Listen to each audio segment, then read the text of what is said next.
Welcome everyone to another Eric Plate. We're on 2024. That service update, I don't know if it fixed like everything, but it did fix a lot. As far as I'm concerned, I got the 152 working. Sorry, man. Hey, I've had a long week. Well, maybe we should, but it's been just rough at the job lately, so I have to kind of stream what I can. But thank you for coming out, Pat Dog. Feel free to use your sound. Anyways, WBSim has the 152 mod specifically for 2024, but I was also able to follow the tutorial. Wrestling has more than one There you go. royal family.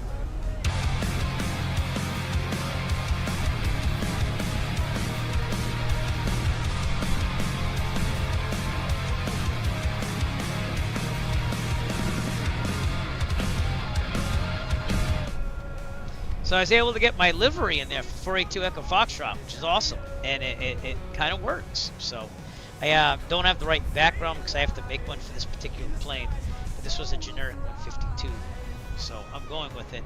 Anyways, it seems to be doing just fine. The Honeycomb Alpha has this button sticking here and there, so it might take a while to go in between scenes, but I'm trying my best, okay? And we're going to take the 152 to right outside Washington, D.C. I've decided I haven't been there in a while, so we're going to fly to Bay Bridge Airport, Whiskey 29er. And that's right outside the Washington ADIS there, the thing that you need the new transponder code and all that stuff. I took the class on it years ago. I honestly don't remember all the procedures, so I'd have to take it again. But we're going to be right outside of Washington, D.C. And we should get some good views of like Baltimore and Philadelphia as we go down here, and hopefully 2024 won't like do anything bad. That's the hope. So I took a long flight in the 152 the other day and it was fine, so we're gonna go for it and we're gonna see what happens. So here we go. Let's get the 152 going. If you don't know, the 152 was the first real life aircraft I ever flew and got my private pilot, so we do have some experience at this. Yep. 152 checklist. Do want to fly it in real life soon, but I'm going to be saving some money for a little bit so I can do more flying in the future. Except complex endorsement kind of wiped me out of funds, but alright.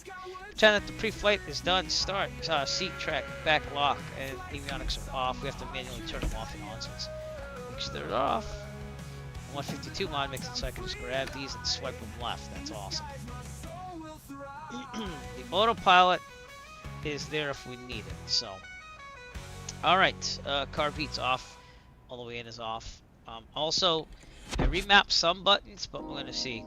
Alright, man, we could try that. Yeah, it's just a matter of finding time. And like I said, it's been kind of stressful with my job lately, so if I don't like get back to you with a date right away, that's probably why.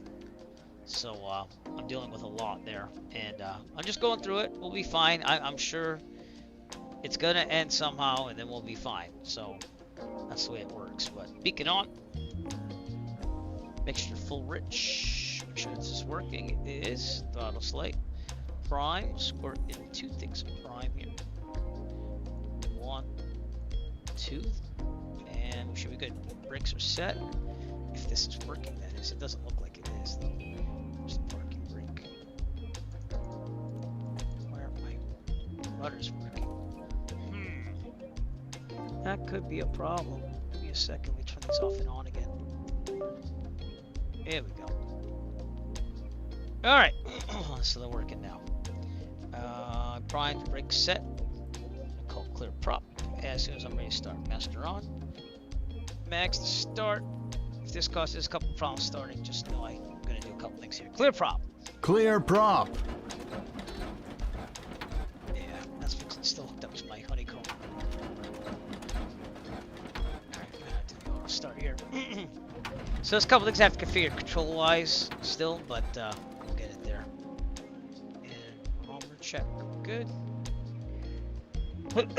Oil pressure is in the green. Parking brake can come off. Well, I know the brakes are working. Alright, lights as required. We'll turn on the nav and the taxi lights as of now. Seat belts, harnesses are good. Flaps are up. I think this is also getting, yeah, so I'm gonna have to like do that manually from now. because it gets stuck on the TH1. I don't know why, but it does. So, you know what? Let me try really fast to fix that. Again, I tried configuring things, but this is where I find the biggest pain in the simulator, other than it working. So, continuous, decrease flaps, extend flaps, track flaps. That's why I think I got it the wrong way here. All right, let me do this again. Ay caramba. Ay caramba. Come on, red bird. Red bird. All right, let's delete this and then maybe we could get that here. Why is it not picking this up? Right now it is. That's what I'm saying. It's just like, it's a pain. It's picking up something else. There we go. Alright, go back. Resume. And let's just check that now. See if it's working. Nope, it's extending them all the way. Alright, anyways, we're going to do it by hand then. So we'll track the flaps with the hand mouse. So, with that, flaps are up, heat vent, defrost. What's the temperature out there? It's about, 38. Yeah, we want some heat. Here we go. Heat. 152, in my opinion, doesn't show that, but doesn't throw that much heat. Avionics on and set. And this is where we mainly have to turn these things. Alright, we're going to be at 2,500 tonight. And we're going to probably go underneath and around the Charlie for Philadelphia, but that's the goal here. Makes my eye all sticky. Oh. Alright, avionics on set, transponder, alt squawk. It is ADSB's on. ATIS. Let's get the ATIS here. ATIS at here I'll probably go with Monmouth 121.625, and we'll see if we get any. If not, we'll get Sky Vector. And then COM 1 should be 2.8. What's the CTAF here? 123.075.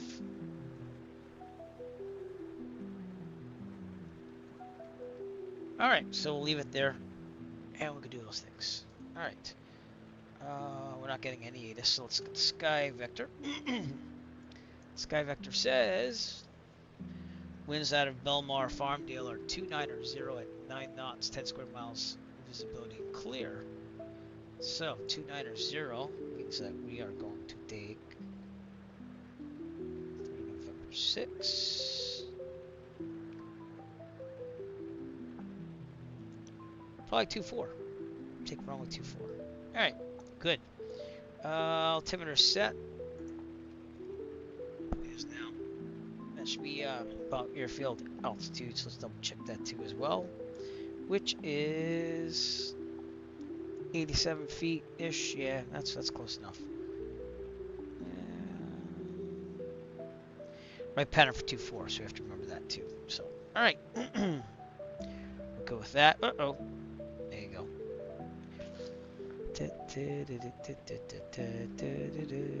Avionics, good. Altimeter set. Radio test.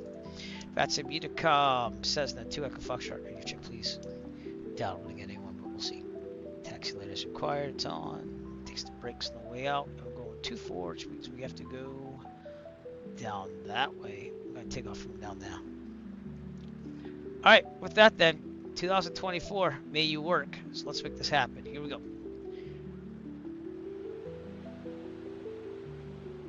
The ground handling on this is way better though, and that I think that's the biggest thing on the flight dynamics is the ground handling is way far superior in 2024.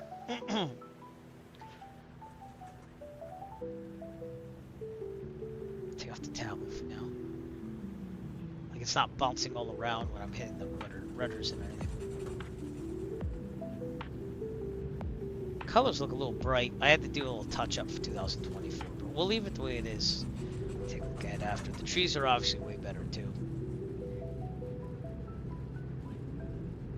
Tobii Eye Tracker does not work in 2024 as of now. appropriately, I should say. I can install this program that would, but then it's gonna throw off the original Tobii eye tracker software. So, hoping they fix that soon. Because it would be nice to have the Tobii eye tracker on. For example, if I turn it on, it'll kind of follow me, but it won't really move fast. See what I'm saying? So it's not really worth using it. So it just is what it is. All right, let's do the run up over here.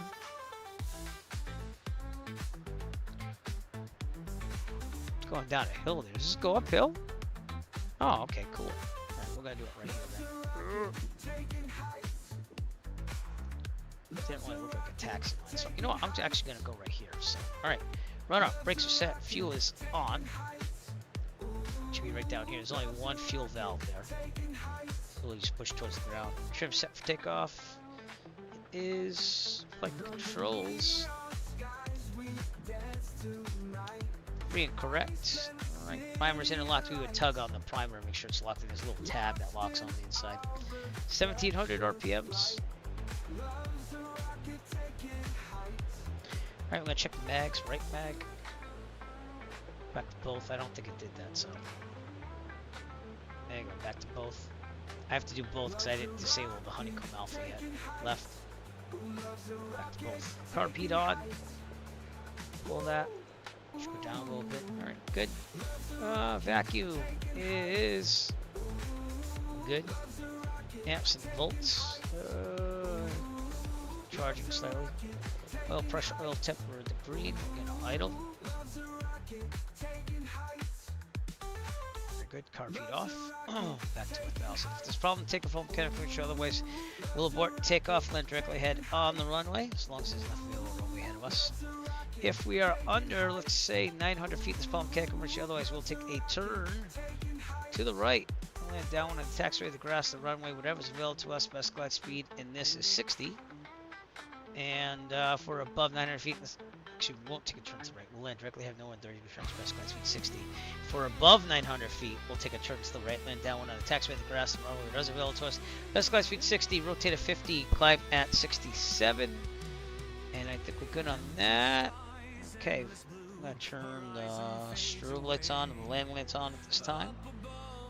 Other than that, I think we're good. So let's go have some fun, shall we? We're going to work around this class Charlie from Philadelphia. So tablet off.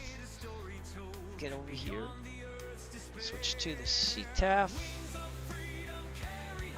me make sure I got that right though, because I think I got that wrong. 123075. No. All right. Old Bridge traffic. Cessna 2 Echo Foxtrot departing runway 24. Departure to the southwest. Old Bridge. Did I connect? I didn't connect, did I? Nope, I didn't. That's probably why that didn't work at all. It's alright, we're good now. Wow.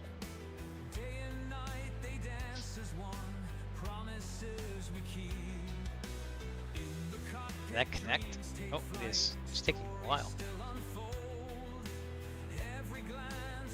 Alright, so we got Volanta. There was some air traffic control here. Actually, there's a lot added to it. We're going to get up in the air and just kind of get out there, so. And then we'll get some Potomac approach, maybe. I mean, I don't know. We'll see. I'll definitely monitor it, and we'll go from there, so. But let's do that call again, shall we? Alright. Old Bridge traffic. Cessna 2 Echo Foxtrot departing runway 24. Departure to the south. West Old Bridge. Okay, let's do this thing.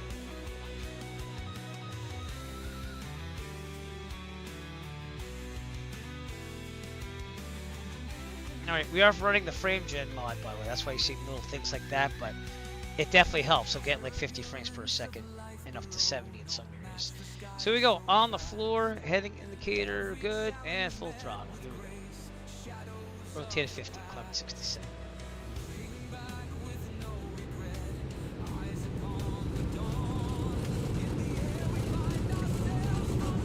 Rotate. Doesn't take much, does it?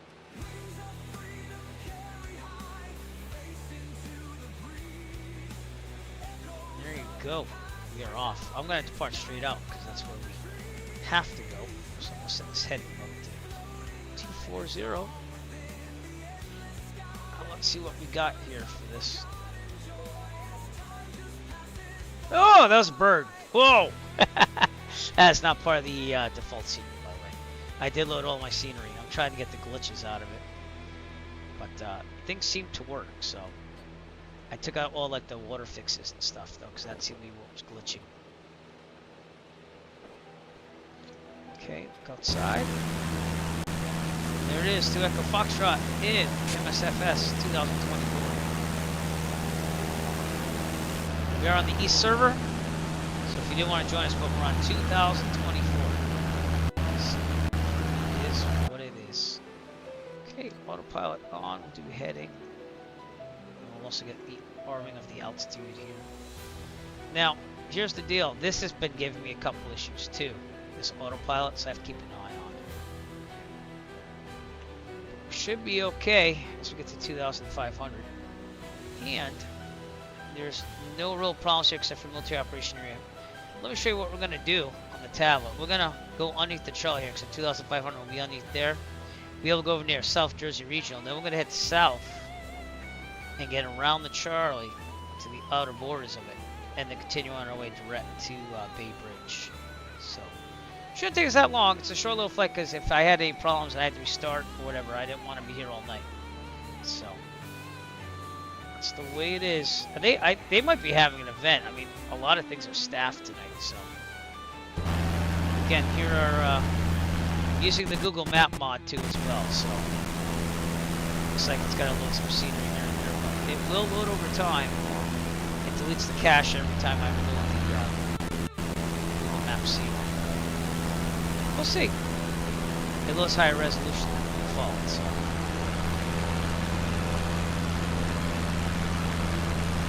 We got this thing maxed out as well too, so. I don't know if I like that filter. Let's try that filter for a second. So I made one just for 2024. But it looks better when I have it on.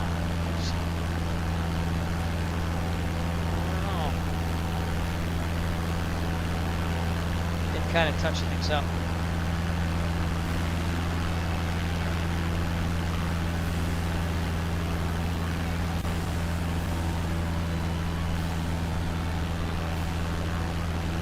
There, I mean, it looks close to my HDR graphics as possible. It's not like totally, but all right, we are at 2,000 climbing still. I'm gonna keep an eye on the autopilot. Again, flying the 152 with the WBSim mod in Microsoft Flight Simulator 2024. 2,500 feet. Clouds are definitely better. And this is all traffic imported by the simulator, so that's just the way it is. The nameplates and stuff, it does like ships and everything, so I haven't found a way to disable just that to have just aircraft. And I would love to have it so I can turn them off and on. I can't do that, so ooh, backspace does that too. Never knew that. Okay, I'm gonna bring this back. It's about 2,400-ish, maybe 2,350-ish, and we'll lean it out just a little bit.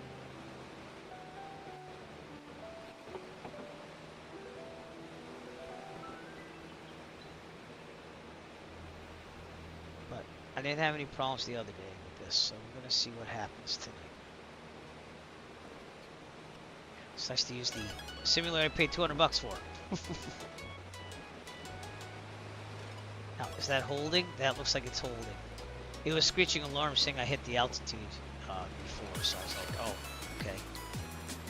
And we're also going to turn this a little bit more to the west to stay on track here. With the heavy winds in the northeast, I had problems with the 152 being blown like off course and turning off the autopilot, but it's a lot calmer here, hence why we went from New Jersey tonight. And we're doing what we need to do to make this successful. That's the goal. So, getting the 152 in 2024. Feeling pretty good about my chances.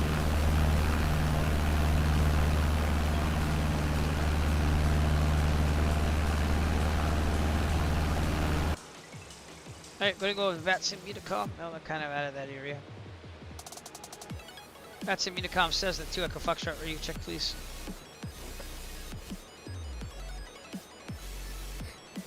It says I'm transmitting, so that's good. It's a little bumpy here still.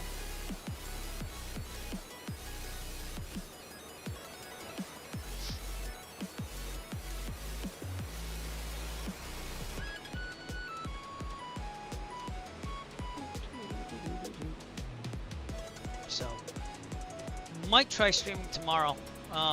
Baseball season started up for the showcasing today of my kids. So my little girl's doing softball hopefully, and Zach's doing that. That's like his sport. That's the sport he likes. So we went through that this morning, and then I had stuff to deal with about work, and then I had to take a nap because I was up to about 2:30 in the morning last night doing taxes. Doing those side businesses makes taxes a little trickier because I have to do all my write-offs and everything. But we're getting there. You know what I mean? We're getting there. Ooh, look, we got contrails. I didn't know they did contrails in 2024. Cool. Could be wrong on that, but FSLTL it doesn't really totally work with this, so I don't use it. But looks like there was contrail in there. We got the ray tracing and everything going on. Look at me pitching down to stay on course. That's amazing. Wow. Overall, I think the flight dynamics are a little bit better in 2023 as well. So I'm looking for glitches or anomalies because I've had those happen, especially around loading areas. And it looks like it might have been the add-on scenery that caused that. So. Anywho, we are on our way, and we should see Philadelphia off our right, but I have to stay kind of with the Bravo, not the Charlie, by the way. I kept saying Charlie. But I'm going to head a little bit more west. I like that I can grab this and turn it. That's always cool.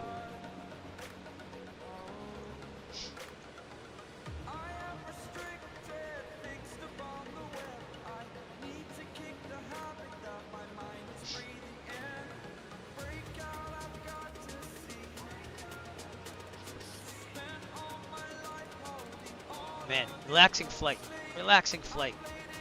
Years ago, I did it around the USA outer perimeter tour of the 152 after I think I was getting towards the end of my private pilot because I just wanted to do cross-country practicing where I wrote out everything. And that was good practice, to be honest with you. So who knows? But I might do that again. I still have to come up with my idea for the marathon. I have various ideas, but it's just a matter of making it long enough, having enough challenge. So then I have to start making the promotional materials and stuff in April. In April, I want to just start pushing stuff out. So but we'll see what happens.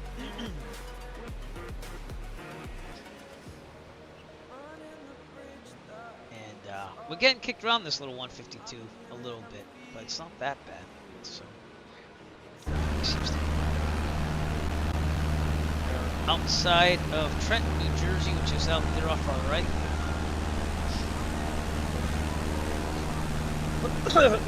Excuse me. Photogrammetry seems to be better in this too. So I don't use any of those city add-ons that I got from FlightSimulator.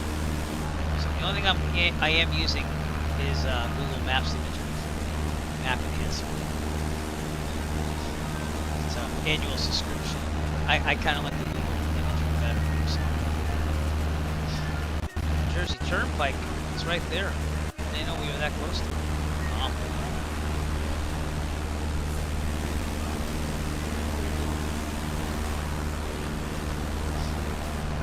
Delta Airlines flight is above us, right there at 2405. And that's all pumped into my ADS-B too on my tablet. So in real life, that's what kind of would look like. So got a JetBlue 1192. It looks like 2024 actually gives me the flight number, so if I want to check them up and see where I'm going. That's pretty cool. Whereas 2020 just started giving me like JetBlue, whatever it was, not really telling me the flight number. So 152. You don't know how easy it is to fly till you try the other aircraft. So it's pretty easy. It's very light though, so like it does get affected heavily in the winds if it's gusting to like 18, 20. Ask me how I know. I can show you how I know. I'll give you a little view on this one. Let me pull up that video of me landing at Montauk in the 152. That was one heck of a flight. So, but that was probably the worst crosswind I've ever done in a 152 landing. So where do we live that right now?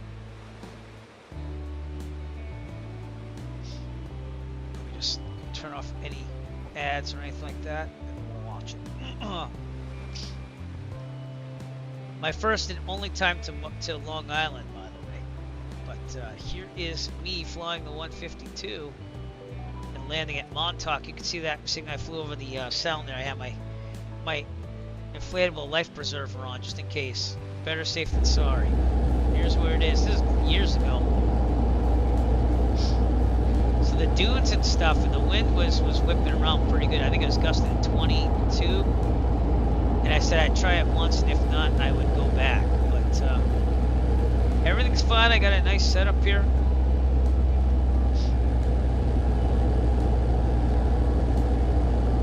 But it's as we get down to the runway with that wind coming over the sand dunes from the right.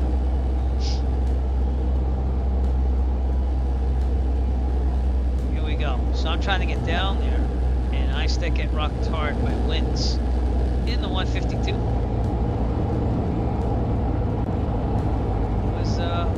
Watch this. Look how much I'm moving that yoke to try to keep in the middle. I got a crosswind correction going on. It took me a while, but we got it, you know. And then taxi off, you gotta go all the way to the end of the runway. So I had time, but I didn't really touch down until about fourth down the runway. I was getting nervous, so I was ready to go around.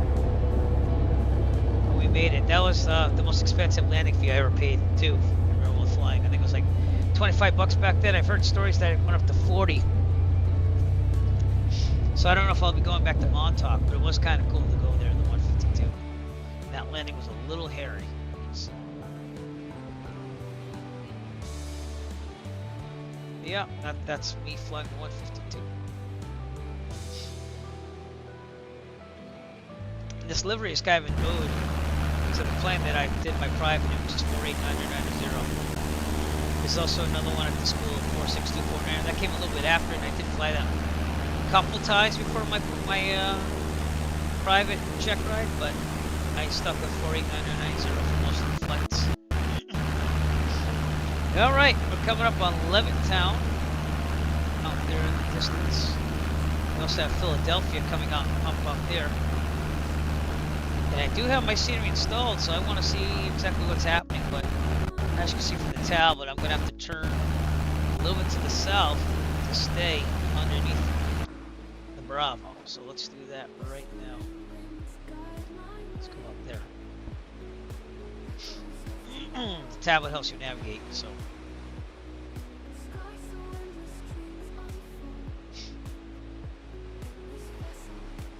Look pretty good. We should be there about an hour, according to my tablet. 55 minutes, 17 seconds. And McGuire Field is off our left out in the distance. That's near Fort Dix. So. Again, that's a military operation area, alert area, if you will. So, we're staying right outside of it, as you can see the tablet. And we are pretty good. Alright. I never did monitor guards, so let's do that now. What a guard. Monitoring.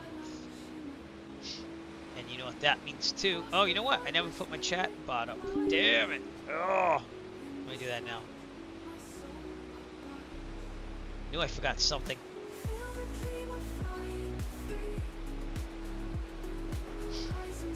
Alright, that's there. There's my chat bot. Come on now.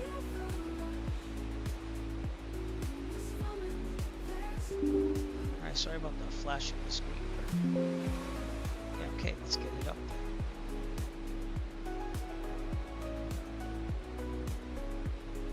Took you long enough.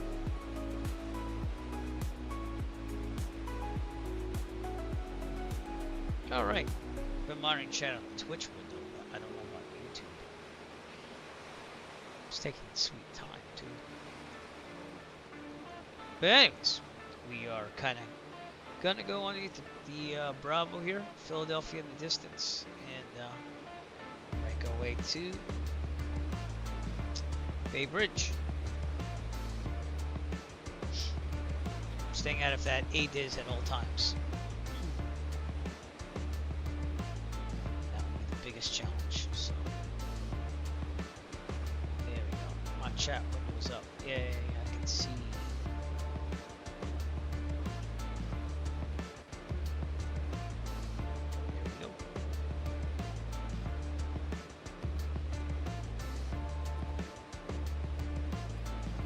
Thank you for coming out tonight to the stream. If you're on YouTube, Kick, or Twitch, appreciate you all. Remember to push those follow and subscribe buttons, especially on YouTube. I'm trying to get to 1,000 subscribers so I can monetize, so I can make more money for World Flying.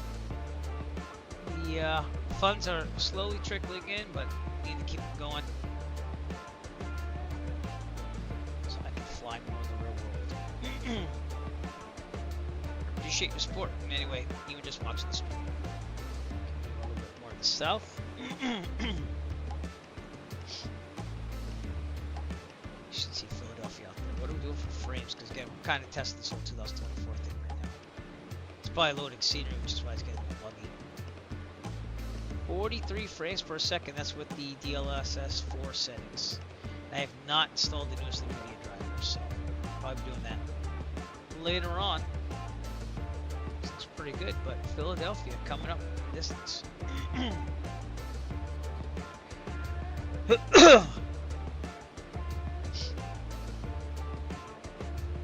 clouds are a lot better. It seems like the atmospherics with the ray tracing makes it look a little bit more realistic and authentic. So.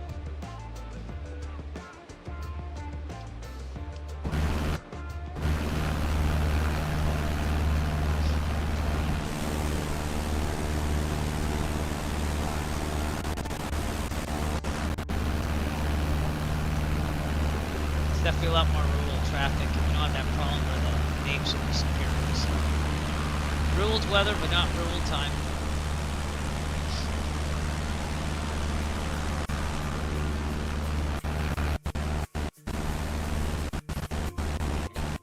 Come on now. It's loading up Philadelphia. That's all I know, so we'll see how that works.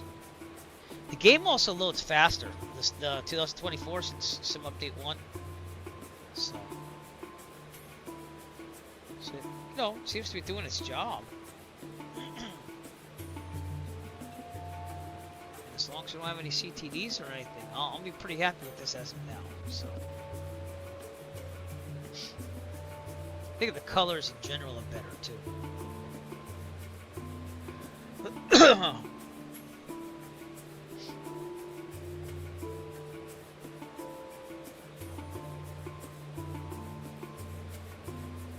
Saturday night.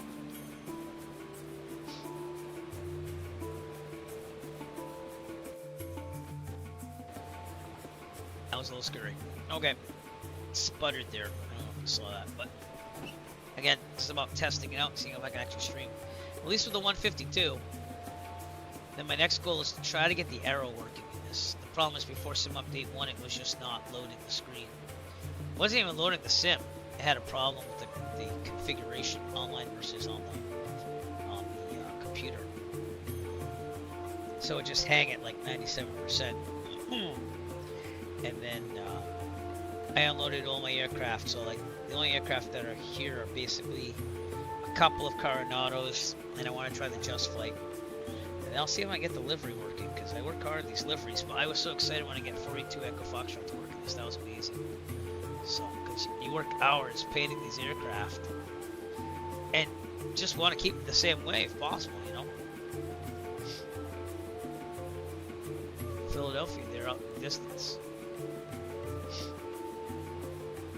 town over there. City of Brotherly Love. We're also going to head more to the south, so I stay at the Bravo. And not Indian. So, go that way.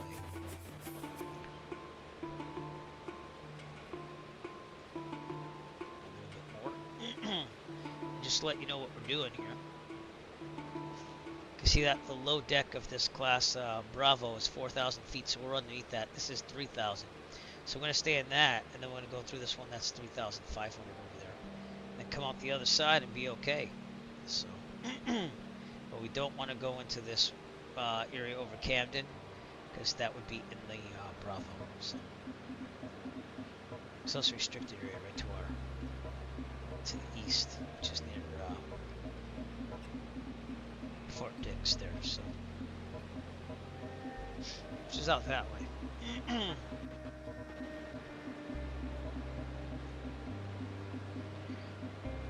It seems like the add-ons are starting to work slowly, though, depending on what the add-on is. So.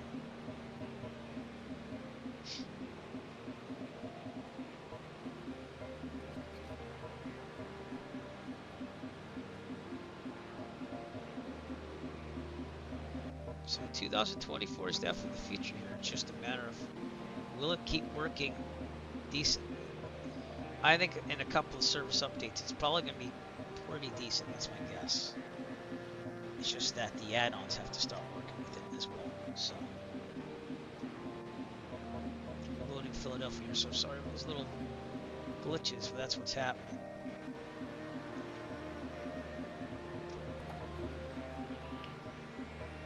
Now I have a 3090 and it's using 69% of my VRAM. I have 128 gigabytes of RAM though, so that's why it says half, but it's using almost 64 gigabytes. So I think if I do a new build computer, I have to get minimum 128. Not only that, it helps me with video editing too. But I wouldn't go much less than 64 gigs anymore on RAM. And the frame is not bad for loading all that stuff. So the CPU is an i9-9900K, so it's not the world's fastest. But it's been working pretty well since 2019. So if I'm getting like 40-50 frames and like up to 70 on 2020, I'm okay with it. I think it's not like the old days where you'd load all your scenery and you'd squeeze out maybe 12 at a really detailed airport. So things are getting better. But eventually, yeah, I would like to build a new system with a. I'd probably keep the 3090 just from the beginning of it, so I'd have to buy a 59 or anything like that. And yeah, new processor, new motherboard, new memory, probably a new case because I'm gonna give this to my son to use after. And then power supply. I have to buy a new power supply.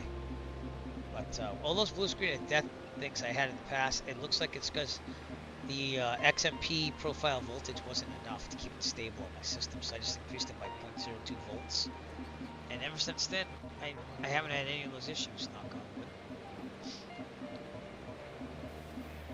Okay, we're going to turn a little bit more to the south, stay out of this Bravo. You can see what I'm doing right here. See how I'm staying in that quadrant there? So now I should be good, because if we went any further towards Camden, we'd have issues. But the photogrammetry though does take time to load. That's the other thing too. Everything's streaming, so that's why I used to like doing the FlightSim.to Google scenery, so they just kind of load and do it. But it does work. If I didn't use Google Maps imagery, it'd probably save the cache a little bit more too. So. But overall, not that bad. You can see that loads a little slow sometimes. So that's because of Google Map enhancement. It's I got it set to high def, so it does like 4 tiles to make one. So that's why it takes basically 4 times the bandwidth to get the scenery on it. But eventually it will, and it looks pretty sharp when it does.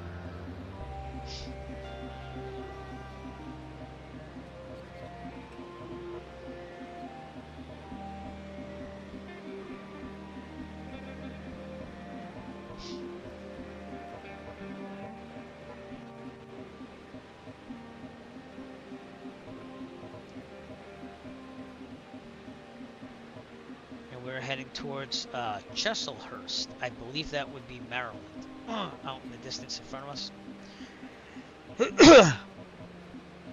We had a southwest flight off our right wing, about 1,000 feet above us. Can't really see it though. Should be out in distance. We'll try taking a look at Philadelphia. It had a little bit more time to load, but this is what I think you're going to see a problem. Now I have my terrain settings pretty high too. Like it's at like 400 and 200. So like I'm pushing the limits of the simulator. But still looks really good. Kind of missed that the cities don't load in their entirety until you get really close to them. And I get it, but like maybe after it loads stuff, you should really try loading from distance. I don't know if they can optimize that in any way.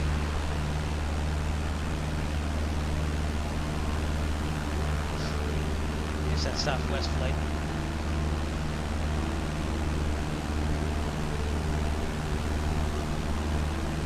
I mean, you can tell it's Philadelphia, but again, I wish it would load more stuff there. Some of that's scenery, like this is actual scenery from Flexib.to and bridges and stuff.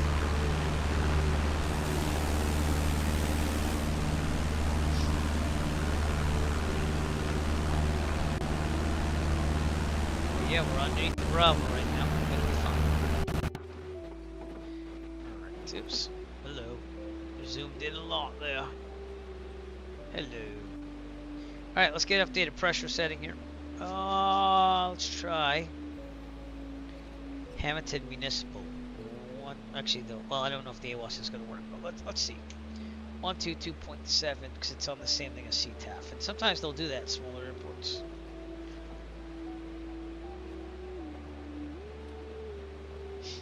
Not really hearing it, are you? No. Okay. So let's try Millview Municipal, 119.6.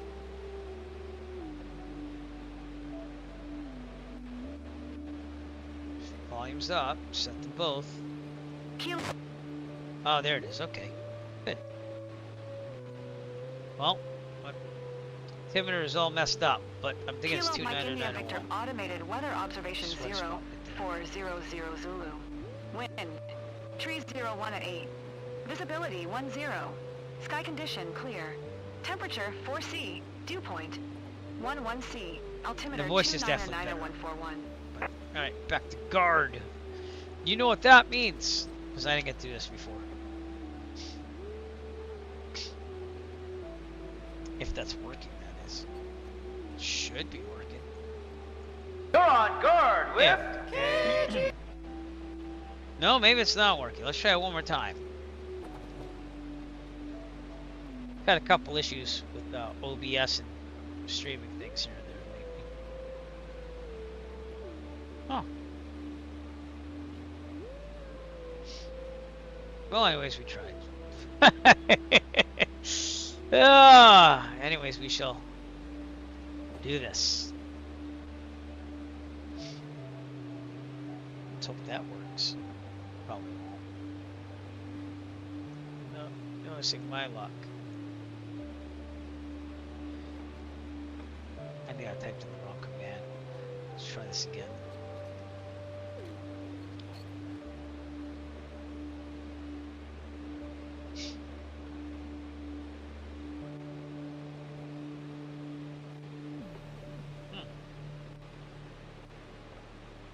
Guess it really doesn't want to do stuff tonight. Okay. Well, let's try one more. Are you not entertained? There we go. It worked there. Are you not entertained? Is this not why you were here? All right, and we're going to be outside the confines of the Bravo, but we're going to stay at 2,500. And we're going to head a little bit more direct after this. So we're going to go more to the west.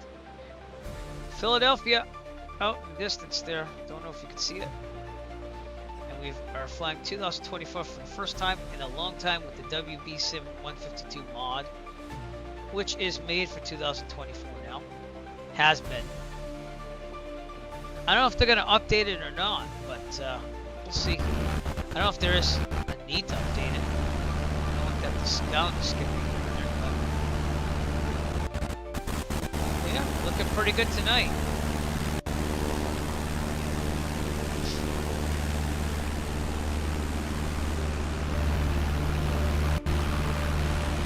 really stoked that I got the livery working.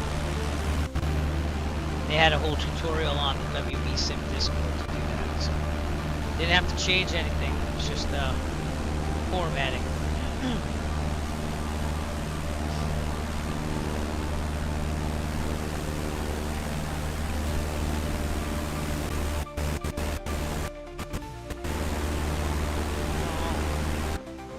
Do have the 152 sounds from I think it's that Bruno guy or whatever, so maybe that's what is causing that little stutter there. But and headphone emulation is on also, so all right, a little bit more to the west.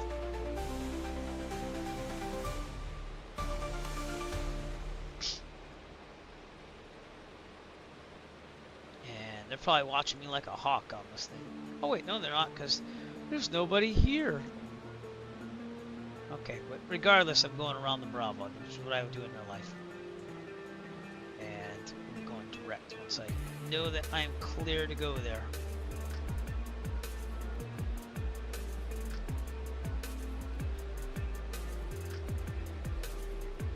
Nice short little flight. It's right outside Washington, D.C., like right outside the ADIZ. So, we'll see what happens. Probably take the drone there after, though. Check out Washington, D.C. I think I have the Drawicki design Washington, D.C., which again, I don't know if it's compatible or not with this, but we shall find out. When I first started flying in the simulator, I used to fly for Gateway Virtual Airlines. And I flew out of the Washington, D.C. hub. So my brother was, I think, the assistant hub captain, or he was the hub captain. And that's where I got my start to really trying to fly the simulator a lot. And the first aircraft I flew was the Beechcraft 1900 for them, and it was based in and out of Washington National, so that was interesting. They had like a small shuttle service-ish component, and then as you got up in hours, they'd let you fly the bigger jets. I think I got up all the way up to the 757. Then I started my own virtual airline, and that didn't last that long, because when 9/11 hit, again, I think the golden age, the real beginning of virtual airlines back in like the late 90s, was an awesome time to do them, because we had everything going on. We had like tons of airlines. It was very competitive. We had like virtual airline awards, like a whole award show. And I remember Pacific West Airways, I think it was, PWA, was like the big virtual airline. I also liked airlines that didn't like, just my opinion, I didn't like those airlines that were like, oh, Eastern Virtual Airlines. Like, I wanted something just totally original. So, but I created an airline called Universal Airlines, which there was a Universal Airlines in real life in the 70s, but then it went defunct. And then, since that time, someone also did a Universal Airlines, which is not the one I did. So, if it means anything, the colors in the Eric Flight logo, those are the same colors I used for Universal Airlines back in the day.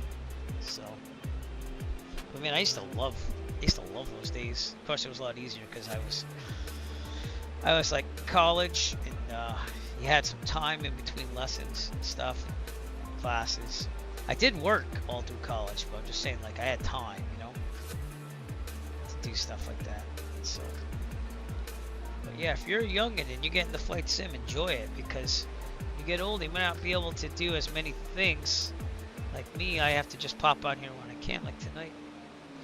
But I am enjoying it, even after 20 some odd years of doing it. So my brother was the one that got me into it, because he would fly like FS 95 and stuff like that, and I'm like, oh, how do you do that? He'd be like, oh, leave it alone, work on yourself.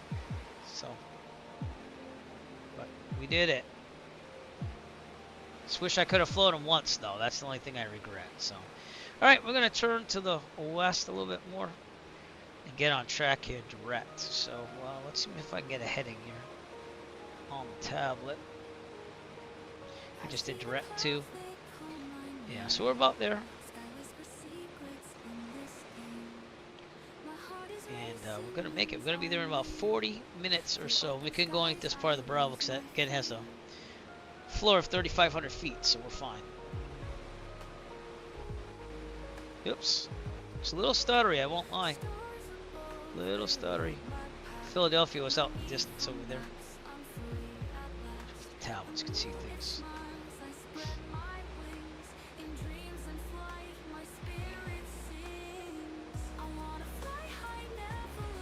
But anyways, lock it down now that we're on a straight path here. Let's make things happen.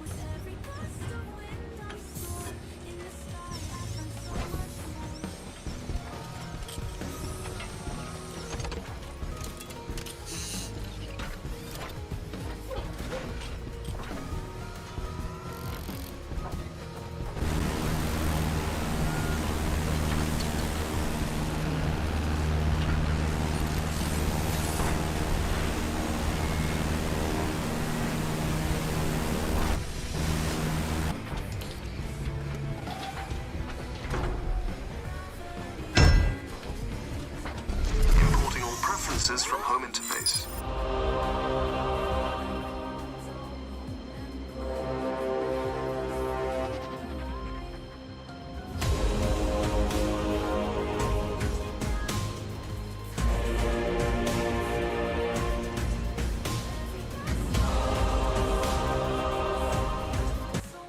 All right, Jarvis is on board.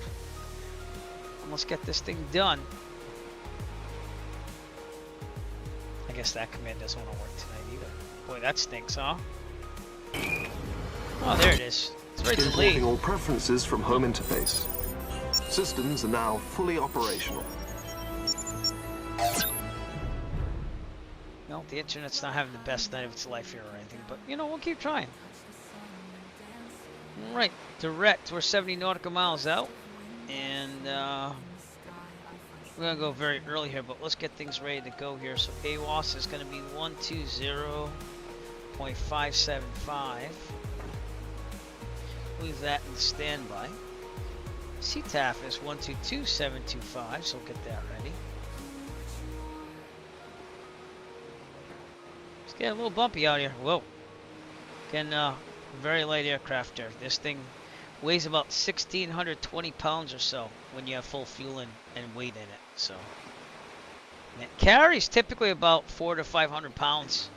That's fuel and people. So useful weight's about 500 something usually. So again, it's a two-seater. So, but realistically, like it's a cheap way to fly as a solo person if you're gonna fly. It's a cheaper way, I should say. There are some 150s. Not 152s out there that are going for like $30,000 to $40,000, and they have about half the engine life left or so. If you find a good bargain, if you want one that has like a newer engine, like 50 hours in, you're probably talking more like 50, 60,000. So, which it's all the prices of aircraft have gone up over the time. So, I couldn't. With the Brockton Flying Club out of Taunton there, where they were like, it's $25,000. It was crazy. Jeffrey B. Rating with a party of 8. Sorry that thing's not working tonight. Oh, it is. Just delayed. Thanks, man. Appreciate the raid. It's kind of working. Well, thank you so much. I don't know why it's not exploding emojis or anything, but I've had some technical issues with OBS. But welcome, Jeff. I saw that you were doing LaGuardia earlier, ATC. I appreciate your rating. For everyone rating, we are flying the 152 Fireland FS 2024 for once. And we're doing the WBSim mod. And I also got my livery in here. I was able to do that. So, like, it looks like 2024 is a go for some things, finally. Well, look at that jet blue aircraft just flying everywhere. Thank you to Story Girl for following me on Twitch. And we're going direct right outside the Washington, D.C. area. I'll show you this on my tablet. Yeah. Let me get rid of that. We are now going direct after going underneath the Bravo here, Philadelphia. I'm going to Bay Bridge, right outside the 8-Diz area, so that we can kind of maybe take the drone into Washington, D.C. Thanks. Yes, I am. Yes, I am. So, it's been kind of stressful lately, but we're getting over that. But yeah, that is how I make most of my living. So, but do like doing both. It is a little bumpy, yeah, and especially in the 152. So, well, there you go. In your mid-50s, congratulations to you. You gotta do something you're passionate about, so. Alright, man. K-Bed. Bedford? I'm just being funny. Alright, thanks, Jeff, for the raid. Appreciate it, bud. But yeah, we're testing out 2024 with Google Maps imagery, all my add-ons and everything, and I tried to take things up. It looks pretty good. It's not as artifact-laden, but it's pretty bumpy here. As you can see. I actually teach band in public schools for a town, and I also do some general elective high school stuff like guitar class I also teach the music history class when it runs. This year I'm teaching music tech though, so we're doing like sequencing, digital audio workstation, stuff like that. We're gonna do some film scoring and some video game music design towards the end of the course. So I'm revamping it as I go. But yeah, I've done a lot. I've done everything in my career except for middle school chorus. So it's been quite the trip. It has its pros and it has its cons. So, but the job market's a little bit better than it ever has been. So we're gonna have to look into things. 'Cause I've had a couple of difficulties lately. I do like composing. I like more composing when I didn't have kids back in the day. But now I pretty much taken up with family, and then I try to be creative in these ways with the simulator and OBS and all that stuff. So I think you can kind of tell that. But the creativeness is what captures me to be creative and do things. Just like creating things, period. So, but yeah, congratulations to you, especially with pursuing that. It's a passion of love, you know. So.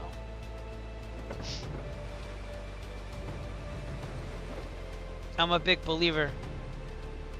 Yeah, I know. Yep. Yeah, like the way I pay for World Flying is YouTube videos and stuff, but it's more DIY and everything like that. But my whole creative skill set has made it so I can do stuff like this and have fun, and also make enough money to fly planes. But the channel mostly focuses on like DIY projects and also product reviews. So, getting back to that, I ruined my 200-watt solar panels today. The piece broke off of it, so I have to contact the company now. Actually 400-watt panels, but I have a backup pair of 160-watt ones, which don't charge my power box as much. So I was gonna do a review on it, and now I have to be like, huh?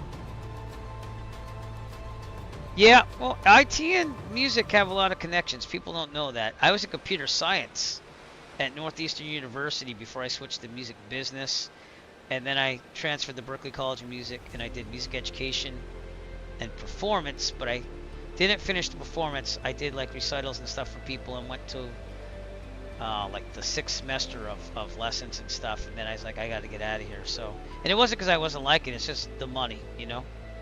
But yeah, IT can be tough though too, and it's pros and cons. I gotta be honest with you, some days I think I'm flaming out of teaching, yeah, but I love the kids so much that they kind of keep me inspired. It's just the politics I don't like at all.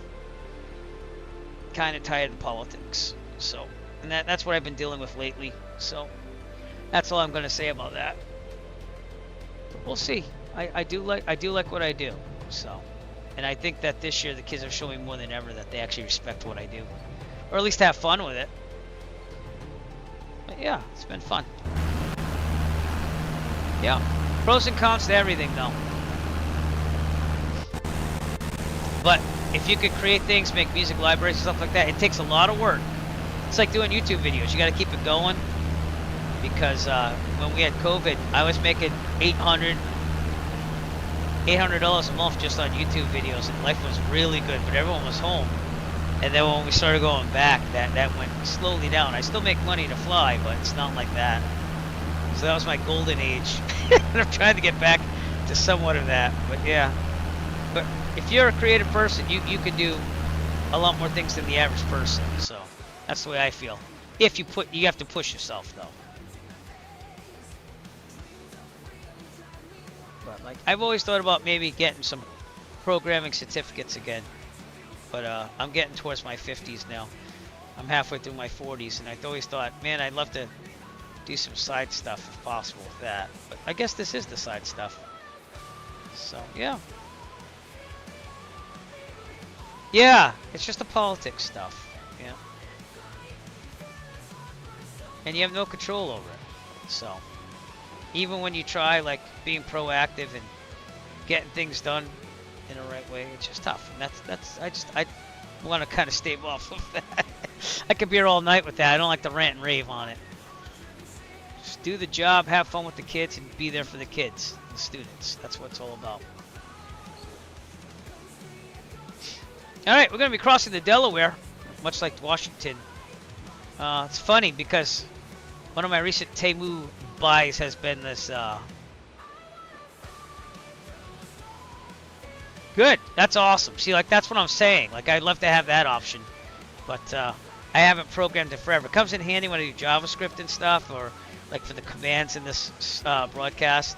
So I understand what's going on, but I don't have like an extensive, like, I can make a full-out video game in C++ or anything like that. Or even on the Unreal Engine. Like, I know about these things. I just don't have enough experience in, like, really trying to get in it. So, but that'd be awesome. I'd love to get in stuff like that, at least the music writing. You know, so you go on the right route. You're just becoming more creative with your skills. But yeah, I love being creative, and that's a big part of being a musician. So yeah, and I can, you know, to a certain degree. It's been quite a while since I did computer science. That was in the late 90s, but I did keep my technology skills kind of going with everything else. So. All right, Delaware in front of us as we cross it. Again, in Microsoft Flight Simulator 2024. Well, it's funny because I've been taking some aptitude tests online and stuff to see, and you know how that goes. Like, they just want to sell you a program, but I scored pretty good in the reasoning and this and that, and I think music's a large part of doing that because music is one of the few classes that use both parts of your brain at the same time. So. Yeah, I know, like Unreal, Unity, Unreal, yeah, exactly. But I'd have to see. And then if I don't think I'd totally change careers right now. It's more of just an add-on to what my skill set, if you will. But if I was just going for computer science programming, kind of like what I was doing back in the day, I'm a little concerned at the future aspects with AI, because I feel like AI is going to take a lot of automation into the computer programming business, and you always get that creative aspect, but that's what I'd say for jobs in that field. But again, you can find anything as long as you have passion about it and you're working hard enough and you go where the jobs are. You can find a job in virtually anything. It's just a matter of doing it. So exactly, yeah, you get what I'm saying. So. But I didn't get much into the computer science, but it was I stayed up for 40 hours straight on one of the labs, and I was like, I can't do this for a living. I don't mind hyper focusing, but yeah, Bonhammer, Bonhammer. Oh, you made a mistake, bud. Mistake. Nope. That's supposed to say, what did you do? It never does it anymore either. I don't know. All those programs with JavaScript and P3s. But that person entered one of these. Crossing the You're Delaware. entering a world of pain. Walter, man. You mark that frame and 8, you're entering. He entered a world of pain. It cuts them off too soon, too. That's a server issue, though. So, I don't know. It's been kind of weird lately with OBS and those things. We do appreciate you all coming out. We're going to cross the Delaware like Washington. I have a patch on. Oh, what I was saying is I got this coat that I like wearing. And it has places for patches, so I had to fill it up, of course. And one of the patches has Washington crossing the Delaware, like that famous painting.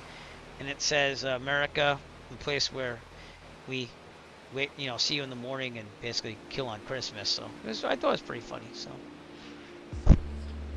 no, I gotcha. I gotcha. Yeah, I could see that. And to a certain degree, it's like that in America too, which is why I don't think I could make a total career change. It's more of just adding on things as I go. And then hopefully retiring and having skills to do whatever the heck I want. That's, I think, what I'm after. Because I'm the type of person, I always got to be doing something. So. That Alaskan Explorer is a real old ship. They're going to start showing the traffic things for that. But we're about 27.5 minutes out from our destination tonight. I'm going to turn a little bit more to the south, and we're about to cross the Delaware.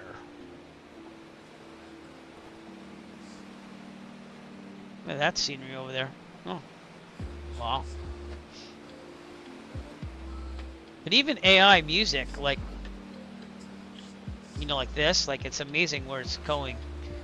So, and I believe that you still have to be creative to understand everything and what you want to do and critique it, but it's amazing what you can do. So, and again, it's how you look at that too. So,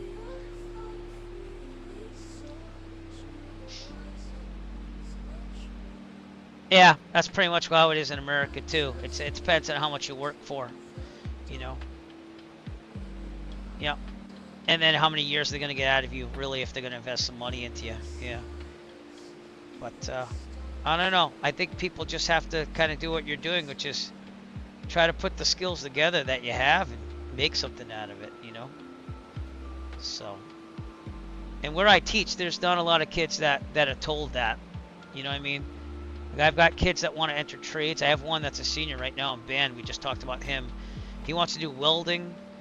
And then he wants to become a cop eventually, but he figures he can start with like making money as an apprentice in welding and having that skill. And I'm like, this is great. I was like, also try to get your general electives out of the way, because here in Massachusetts, the community colleges, I think they're free to state residents. So I told him to just get that going on.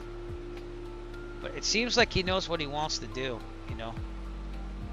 And it's nice to have students check in with me that think I know a lot. Yeah, exactly. Yeah, and that's what I'm about outside of teaching, is building a passive income to fly planes and also just have a little extra money. It's kind of like a gig economy with one main career. Does that make sense? So I try not to put my eggs in one basket. Like, I know tomorrow if I had a problem with my career, I would just go and try to find another job somewhere else. Or at least find a job and then work from there, you know. I wouldn't just be like, oh, I've got nothing. But I also try to save money too. So I think financial independence is where we're going. I only have a private pilot license, and I just got my complex endorsement, which means I can do control and pitch prop with landing gear and flaps. So, but yeah, I would never do the pilot thing because my genetics on my family are terrible, so I couldn't put all my eggs in one basket. Would I have done that way back in the day if I had good genetics? Maybe. It's a possibility. My mom didn't want me to be a pilot at all. She tried making me promise never to be a pilot. Sadly, she's not here with us anymore, but that, I think JFK kind of ruined it. She saw JFK off of Martha's Vineyard, and she tried telling me, oh, hey, don't become a pilot, but I did it anyway, so. And I think that she'd be happy for me. She was the type of woman, she might have said that, but, you know, she'd be happy for me. So, all right, crossing the Delaware. Let's see the Delaware in 2024. Just wondering if we had some ships down there. I'm not really. I mean, you see that one, but it's not really showing up. Just the name plate there. I don't know what that power plant is, but that's out there too. The Alaskan Explorer plane down there. That is the Delaware. I can only imagine crossing that in winter.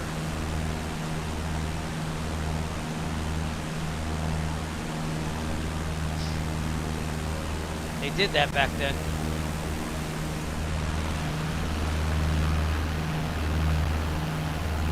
Right, well, we're on the right side now. We're getting there. We're about 25.5 minutes out. See the electronic flight bag here. That's my real world one being streamed to the OBS. But you can also see that I make my own merch and stuff. Like, I do a lot of things to try to make some more income. And I like streaming a lot and everything, but again, that's also another source of small income. We're not talking big, but anything helps towards doing flying real planes for fun and stuff. So again, I do like having secondary sources of income to do those things. So I think so too. Yeah, I agree. Yeah.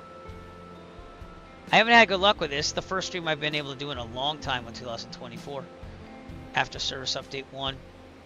And again, things are starting to look up for me, at least in this. The 152 with the WBSim mod is awesome. And it works pretty good. But the add-ons are the things that aren't really totally working all the time. We just have to take them one thing at a time, which is frustrating. But I definitely think this is the future, and I think that I'm at least going to stream the 152 here and there on 2024, because it looks like we're doing pretty good today. And I got my livery.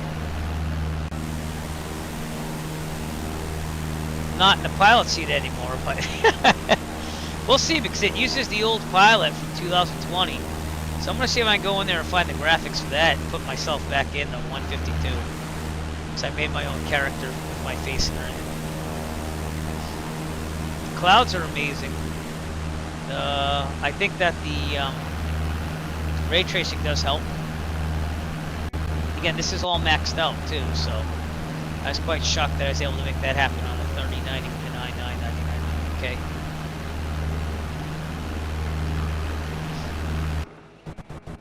Oops. Yep, my button's stuck. Yep, my Alpha, Honeycomb Alpha has been having that button stick to go in and out. So, sorry about that.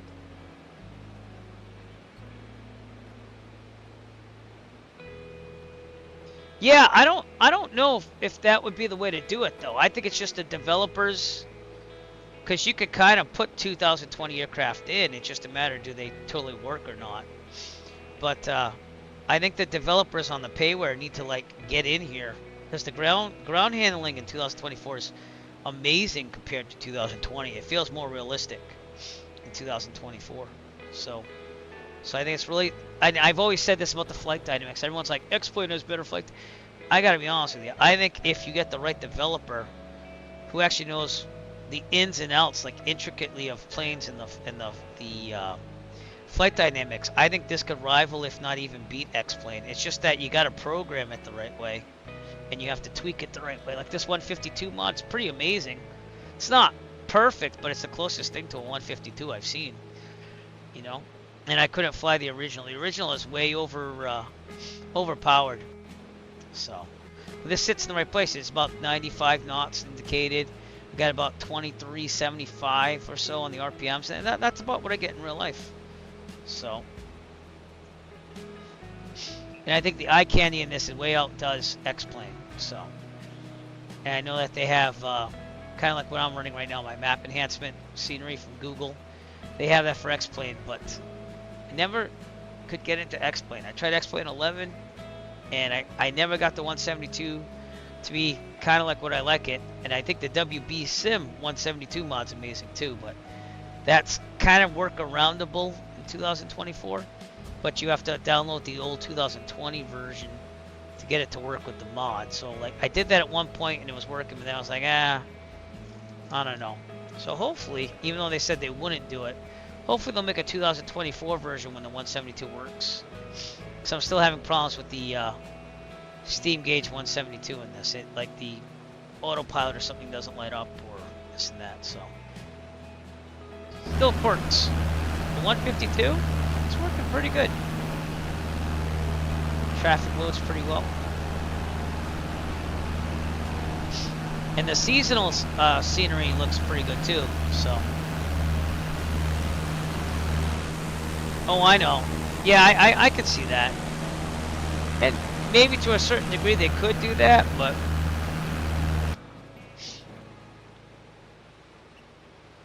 the problem is that each aircraft is modeled a little differently, so it really have to have the parameters in there that you would update for every single aircraft.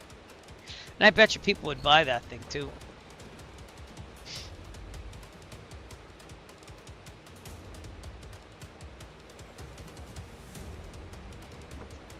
All right, we're about 20 minutes out. We're going to start getting some weather here. 38.2 nautical miles away. Again, where am I getting all this information? From my real-world electronic flight bag. Let's see if we can hear some weather. Here we go.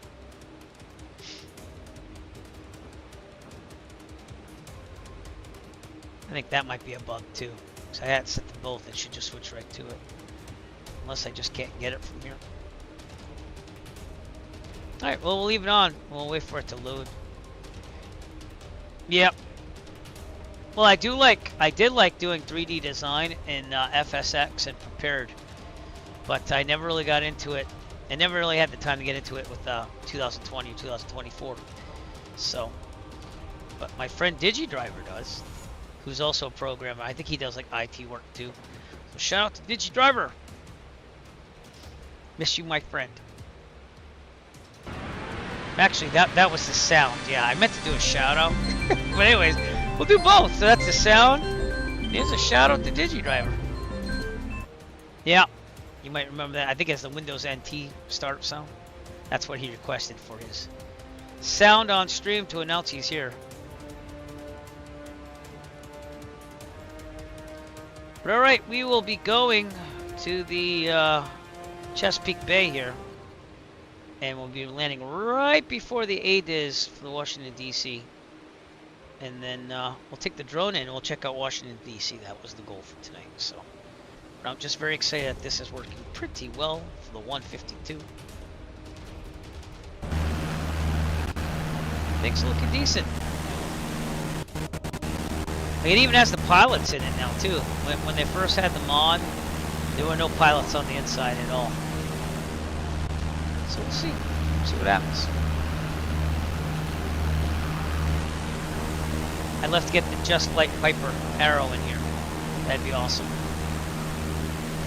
Yeah, originally from Rhode Island, but now I live in Massachusetts. Yep. A lot of people say I was from New Jersey back in the day, and I was like, I've never been from New Jersey, so. But we're about to cross into Maryland here. I think it's Maryland. It could be wrong. It could be Washington, D.C. Nope, it's Maryland. So right on that border.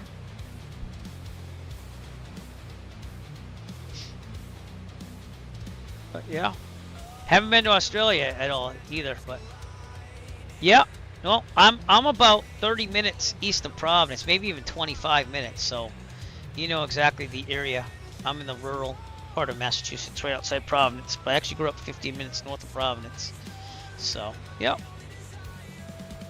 And I will be going to FS Expo this year, finally in person. You might see banners for that up there eventually. But if you're going to FS Expo, you might see me and my son Zach. So, and it'll be the first one I can attend in person. It's going to be awesome. So, got about 20 minutes to go.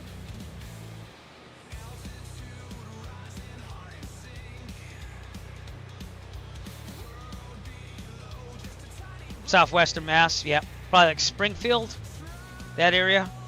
That's about 2 hours away from me. But, you know, it's not that bad. I drove to Manhattan with my family for like a overnight trip during February vacation.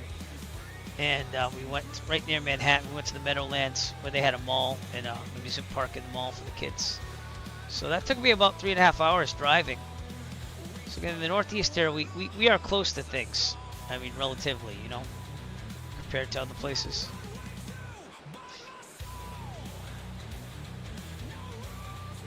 There you go. Yep.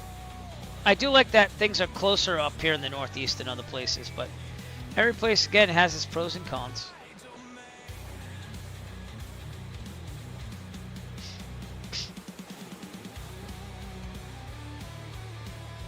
It's very calming and soothing to fly in the simulator even, you know? Takes a load off my stress level, big time. Excuse me. And I do appreciate you all coming out. Hope you're enjoying the flight. Again, we'll be landing in about 19 minutes or so. And we don't need much of a descent time because pattern altitude there is about 1,000 feet, so.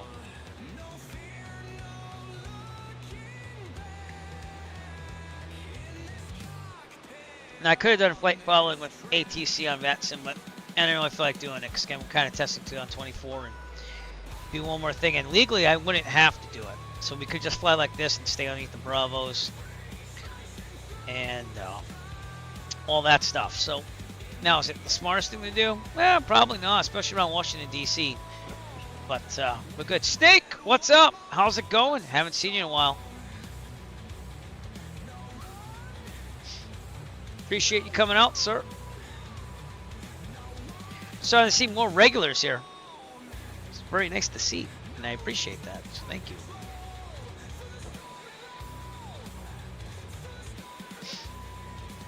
But even the haptic software for the butt kicker works for 2024. So I'm feeling every bump of this engine in aircraft right now on my butt.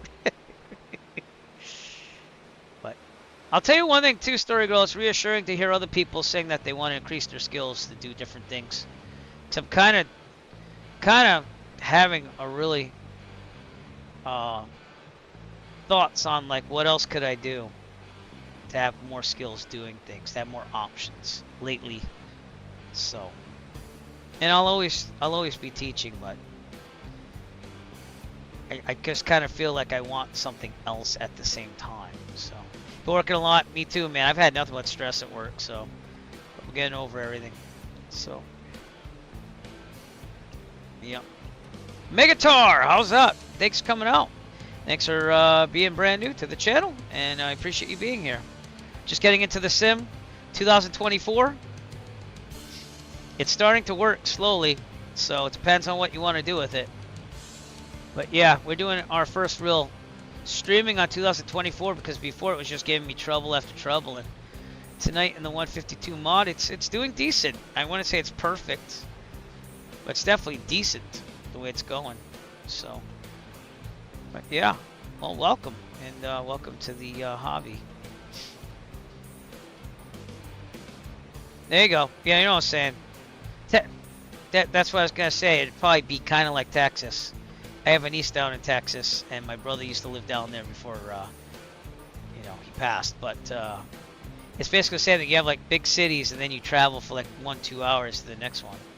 So, I got you. Yeah. Yeah, the career mode is good for people starting out, to be honest with you. It kind of gets you into things, but being a private pilot, I typically just fly free flights and do it like real world. Like you're seeing this tablet right here. Again, this is the tablet I use in the real world, just being streamed to OBS, but it's the same software I use in the United States. So, and it's free. That's the best part. This is a Samsung Tab S6 tablet. I am not an Apple guy, but if I was, I'd probably buy one just for flight. What do you call that software there? I can't remember what you call it, but Avere does the job for me because I don't fly enough to really justify those costs. So, but yeah, I can see what you're doing. Oh, there you go.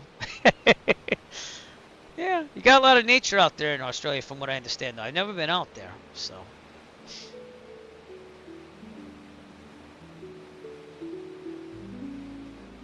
But yeah, doing pretty good. Anyways, this is what we're gonna do tonight. We're gonna Number 1, make it so. make it so. Love doing little things like that. That's the creative side that I love in music and other things. So it's fun, and I love being inventive and creative. So.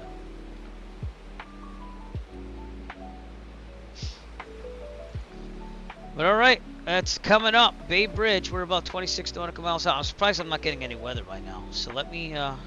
Maybe the AWAS isn't programmed into 2024, but it's supposed to be. So if not, we'll use Sky Vector, but that really kind of sucks. I find little things like that. Let's try finding it the old-fashioned way, shall we? I'm looking for Whiskey 29er.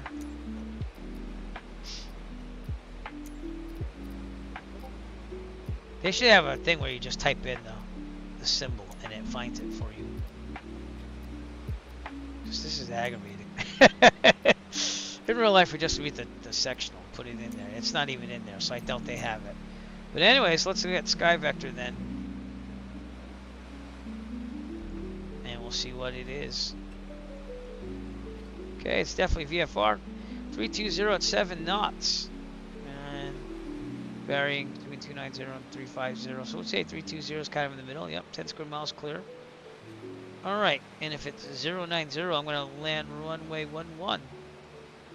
And if we look at the tablet, it will give me a nice magenta line to help me get in here. So, right patterns on everything though, it looks like. So let's see. Let's get the chart supplement. Again, all this stuff is free on Avere. Right traffic on, nope, that's Old Bridge. Give me a second. Whiskey 29er.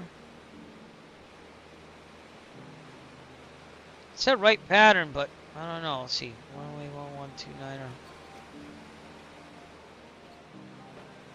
Being near Washington, D.C., I wouldn't be surprised if they have some things you have to watch out for here. But it looks like it's left turns. So.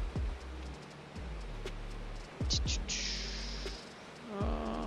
you're wondering what this is called a chart supplement. It basically. Okay. Well, thank you for at least talking. It's nice to talk to people. There you go. I got you. Yeah. Hope it goes well with that roast. It says left pattern. But anyways, this is called the chart supplement. You can download these for free at PDFs, and they're provided by the FAA. So, in America, we're very lucky because our tax dollars go to a lot of things like that. And you can buy paper copies where you pay for them, but you can just download it. And Avere just downloads it from the FAA website and updates them for you. So, that's what we're doing. We're getting in there. And I'm going to rate 1-1. I'm going to enter a left downwind 45, and then I want to try to cut it early and not go past those twin bridges because I don't want to enter into this area, which is the ADIS Surfra. I keep saying ADIS. The Washington, D.C. Surfer. There's a bunch of rules to flying in there since 9/11. So I took the FAA course, but I can't remember half of them. You have to like do something with transponder. You have to like set up permissions ahead of time. So they really protect that area since 9/11. So, but all right, we're gonna start our descent here. So let's get it going on. Allison, please announce the descent.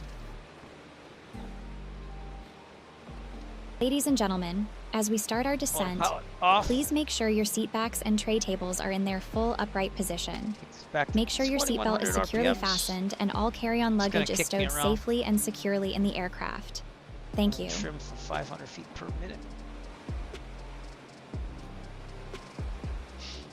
We're also going to change to the CTAF here, or Bay Bridge, which is 122725. And we are going to get bumped around a considerable amount here. We got some wind here, but we'll make our first call pretty soon. Keep it on track and not descend as much. We're going to descend down to about 1,000 feet. Okay, mixture full rich because we're under 3,000.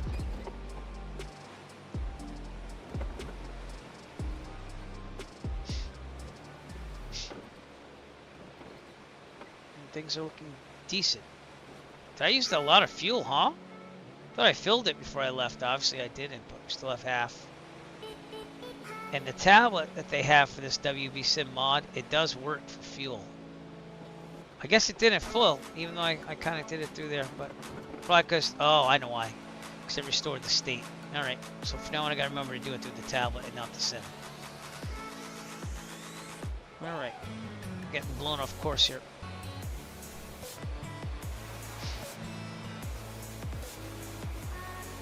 The 152 is definitely the lightest aircraft that I've ever flown. It usually doesn't kick around this much though, to be honest with you. It might be a strong wind, but it's not going to be like, oh, so a little strong on the winds here.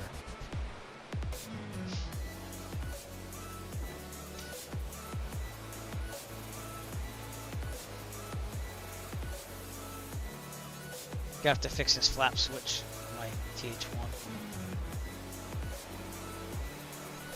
Slow descent down.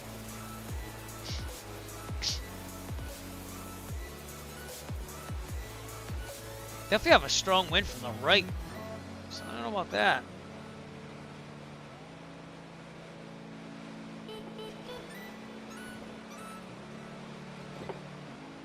I got a little right rudder in, but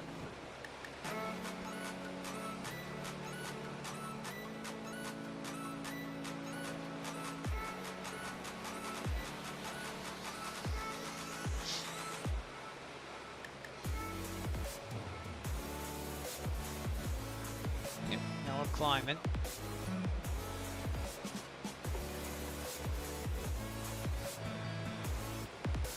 Alright, I don't know if I have scenery for this or not, so we're just gonna land and see what happens.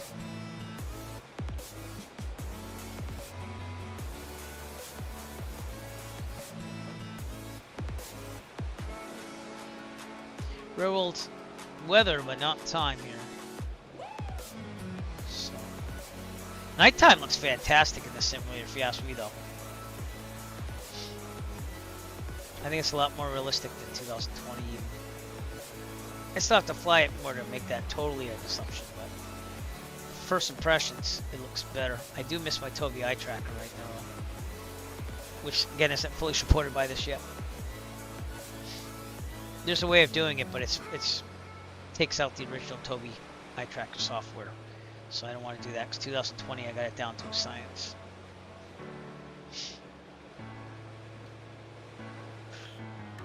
Okay, we're gonna keep it right about here. I'm gonna increase the RPMs here. I'm gonna try to level this out. Keep it right about here. We're about 50 nautical miles out, so I'm gonna make a call here. So, Bay Bridge traffic, Cessna 2 Echo Foxtrot, 17 nautical miles to the northeast, setting up a left 45 downwind entry for runway 11 full stop, Bay Bridge.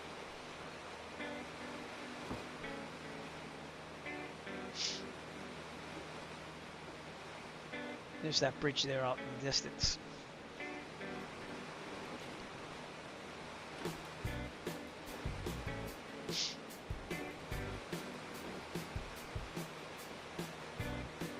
And after this, I'm gonna go settle up in bed. I'm gonna check out Washington D.C. first though, because I want to do that with the drone too. Trim down, get some updrafts here.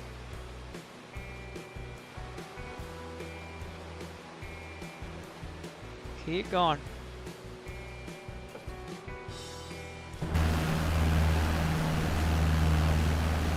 I'm getting kicked around a lot, so.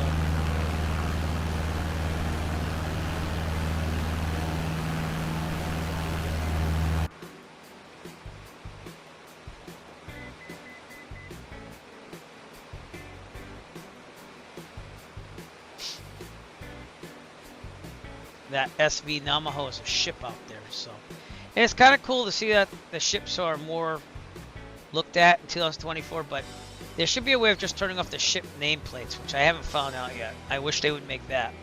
I like to keep the airline ones and stuff like this, but I like to take out the ship ones. So you could take them all out, that's not a problem, but then you can't really see people around you in multiplayer. Oh, excuse me. It's a little bit past midnight here, so perfect flight for us tonight. And we might be streaming tomorrow. We gotta see about timing.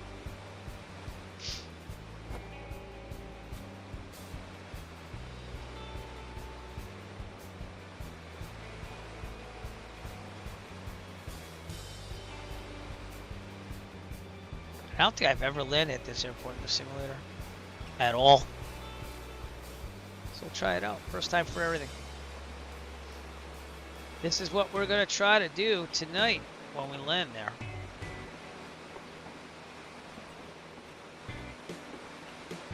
Stick the landing. In this challenge, the pilot will do his best to avoid certain death by keeping the plane on a good flight path with a constant angle descent lined up to center line. Good. Stick the landing and don't suck. Don't suck. So that's what we're gonna try to accomplish. I'm gonna call when I'm 10 nautical miles out. We're about 14 right now.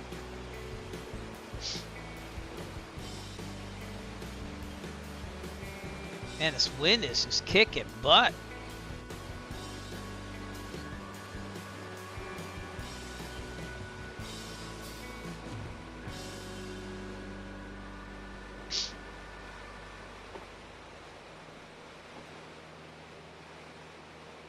Cannot believe how hard we're getting rocked here. I mean, the winds are saying 320 at 7. I don't think it would be that bad.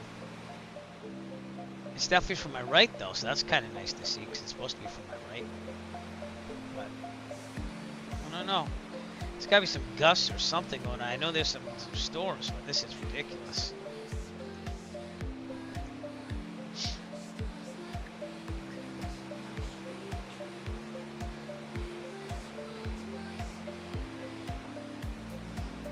Bay Bridge traffic, Cessna 2 Echo Foxtrot, 12 nautical miles to the northeast, setting up a 45 left downwind, runway 11 full stop, Bay Bridge.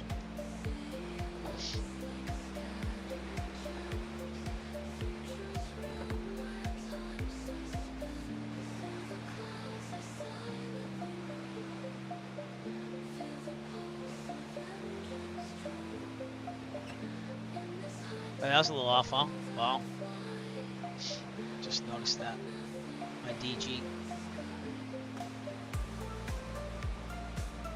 Well, we're definitely trying to stay straight. It's just this winds from my right are pretty violent.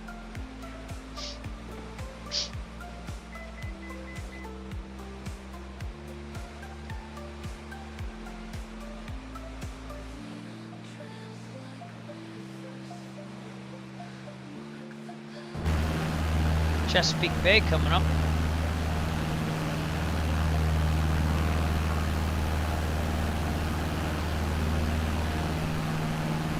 A lot of movement from the 152.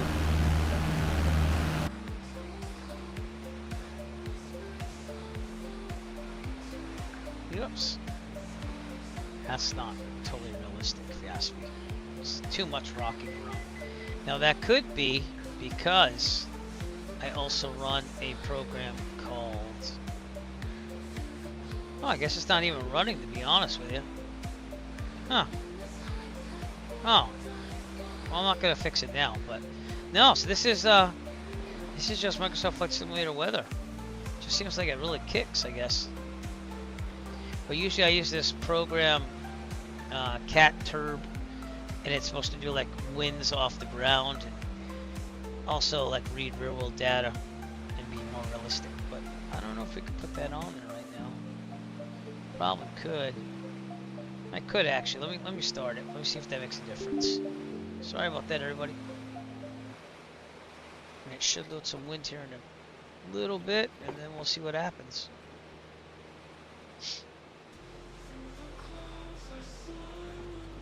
It's a little more stable as of now. I don't know if that's real Cat Turb working or not, but there's that Bay Bridge.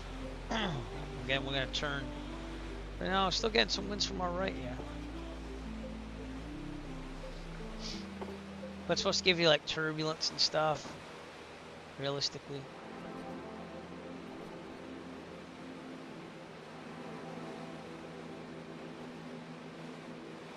Okay, I got some buttons and stuff to set up here. Bay Bridge, here we come. 9 nautical miles out. Never got used to the fact. When I first started flying the 152 in real life, I thought, oh, man, this is awesome. Goes like 100 miles per hour. But like, it's one of the slower aircraft I fly in real life now. So. Alright, down to 1,100 feet, which isn't bad for pattern altitude. Gotta get here. That's the thing.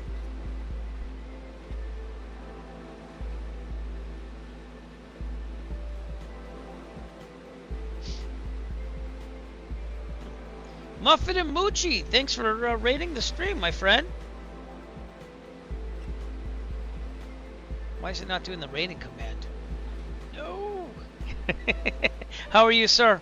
Hope things are well for you up there. We're just about towards the end of our stream. We're landing at Bay Bridge tonight. Whiskey 29er. Well, at least I gave you the shout out, but it's supposed to have Raiders of the last stream. Epic fail on OBS tonight. But welcome. I hope things are getting better for you. 7 nautical miles out. With winds strongly up our right. And we're rocking 2024 finally, so. With the WBSim 152 mod.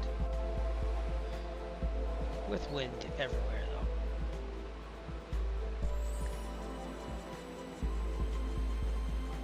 It's been an enjoyable flight, though. I'll give you that. So. The graphics have been pretty spectacular. Just these winds are a little unrealistic. They're a little too hard for 7 knots, even if they are coming from 320.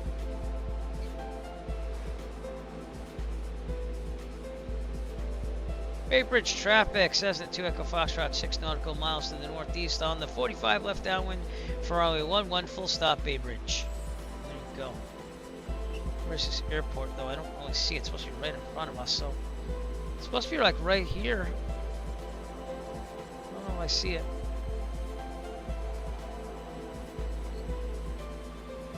Huh. Well, hopefully it's in there. What's up? I was. Yeah, well, I tried. I tried looking out for people, and you know why, because I told you. Yeah, that was me. That was me. Yep. So has it been getting better on the landings? It's just getting used to the flare, which is one of the hardest things to do.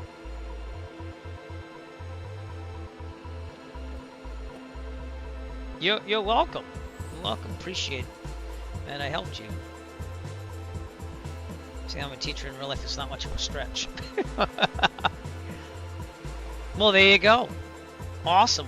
I'm glad it worked. It takes practice. When you put the practice in, that's why you got that. So I'm looking for this airport. I'm supposed to be seeing it. It's supposed to be a paved runway. I'm not seeing it right now. Yikes. Alright, let me get Google Maps out on my web browser here. On my other monitor here. See if we can see it. It's Whiskey 29er. Oops, the winds are kicking my butt from the right though. No, it's there. It's on the coast, on the other side. Well, we'll definitely kind of see it because I have to start seeing it. So it might be over here. We're at pattern altitude.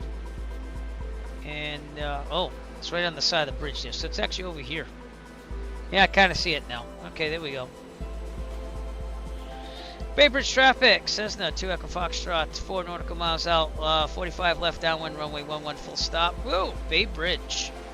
Whoa, Bay Bridge. Wow. All right, buckle up. We're about to land.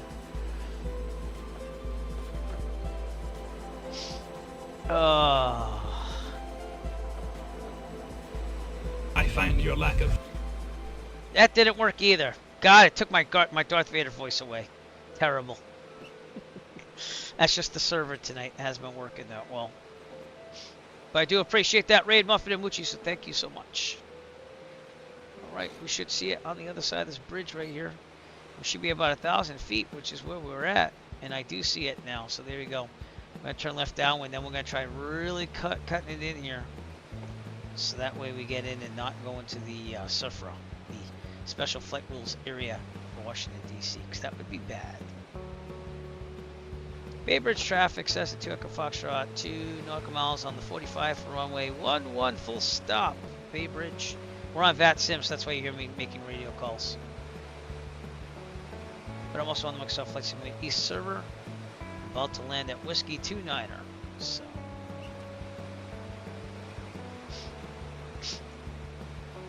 Well, if I ever make it up to Toronto again, Muffin and Moochie, I'm gonna... Depends on timing and family and what we're doing, but maybe we'll get a drink or something sometime up there, if I ever make it up there again. I went there about 1.5 years ago, so... Alright, the bridge looks nice. That could be add-on scenery though, because I left all my add-on scenery. I'm gonna start turning a left downwind here. And in real life with the Tobii eye tracker, I look to my left and make sure it's clear, but I just did that, so we're good. Alright. Turning left downwind, should be about halfway up the wing strut. You get used to it after a while. Wish I had my Tobii eye tracker. Thanks. Again, the thing I couldn't figure out in Toronto, I was up there for a guy's night out, if you will, and we couldn't find half of what I was looking for. It was crazy. Alright. Bay Bridge traffic, says 2 Echo Foxtrot, left midfield downwind, runway 11 full stop, Bay Bridge. And again, we're going to cut this kind of close here. We're beam the number, so car beat on. 1700 RPMs. Keep it leveled off. And we're in the white range here. Let's get some flaps. And angle down. This is why I wish I had my Tobii eye tracker. Whoops. Hello. Mouse is a little sensitive here. Yeah, I'm going to go a little longer. But probably over the bridge halfway. We should be descending right about now. Alright, we're going to cut this narrow. Okay, turning base. Way too much wind from the right. It's Chesapeake Bay Bridge, is that what it is? Could be. Actually makes sense. They look really good though for scenery, I'll tell you that. That's where we're landing, right over there. My speed's a little low. Oh, I think I just lost some engine power there. I don't know what that was all about, but that was weird. Okay, 1500-ish and another 10 degrees of flaps. We should be about 70, 75, so this is a little, not much there. 65 is about where I want to be towards final. So I'm going a little slow. Oops. We're going to turn a final here.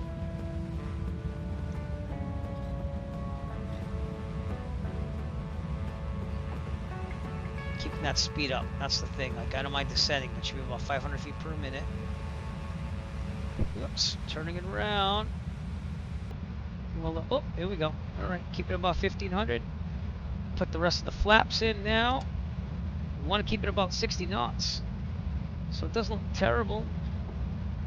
About 60 knots, I'm going to turn off the left after. Here we go. Power for landing.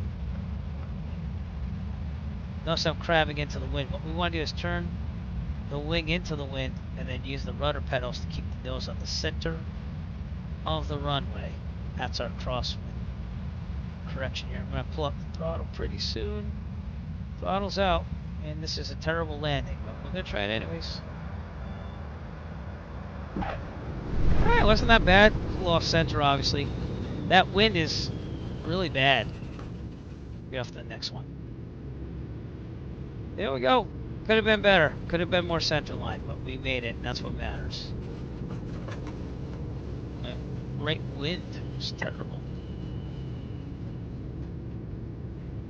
This is the runway that doesn't end. My friction lock got lost on my sim. There we go. That feels good. Alright. Throttle yoke back. A bit of brakes. I'm going to turn off over here at the end of the runway. Never did call final, but there's no traffic down here from what I was hearing. So. Okay, that clear. And Bay Bridge traffic. Cessna 2 Echo Foxtrot, clear of runway 11. Bay Bridge. Alright, I'm going to stop here, get my tablet out. Checklist. Okay, after landing, flaps up. Way too high, one about 1,000 RPMs there. Just carve it off. Flaps up. Trim set for takeoff. And strobes off. And you can turn off landing light now and nav. Leave the beacon and the taxi lights on. And we are going to taxi over to the terminal over there. Let me double check this though. I'm going to look at Google Maps off screen here. See where people usually park. Seems like there's some... Oh yeah, that is it. That's the apron right over there. Okay, I got you. Alright, we'll park over there then. Here we go. Welcome to Bay Bridge. Right outside of Washington, D.C. I'm going to try to take the drone there. Show you some things, hopefully. The Drawicki design is still installed, so we'll see if that works. That's number one. There seems to be ships right there.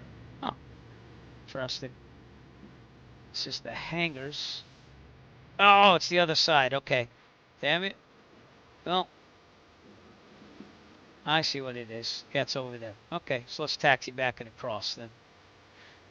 Nope. Yeah, I went the wrong way after roadway, so let's go to the other side.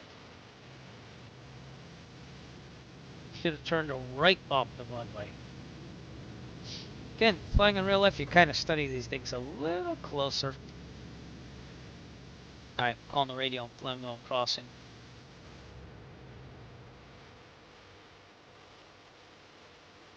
Bay Bridge traffic, Cessna 2 Echo Foxtrot, we're crossing runway 1129 to cross over to the apron, Bay Bridge. Kinda miss my Tobii trackers because you look all around. These taxi lights don't belong there in real life. But that's okay. Just go with it. It's kind of aggravating. Boy, that was a long turn, huh? Jesus. Alright, we'll park over here somewhere. Let's see where we're going to park this. That's the fuel. Let's go to this T over here.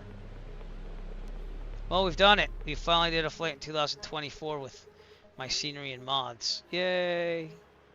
Not all of them, but it's a good flight. I'm gonna park right over here. Now I'm so used to my Tobii eye tracker, I'm turning my head. Is that good? No. All right, checklist.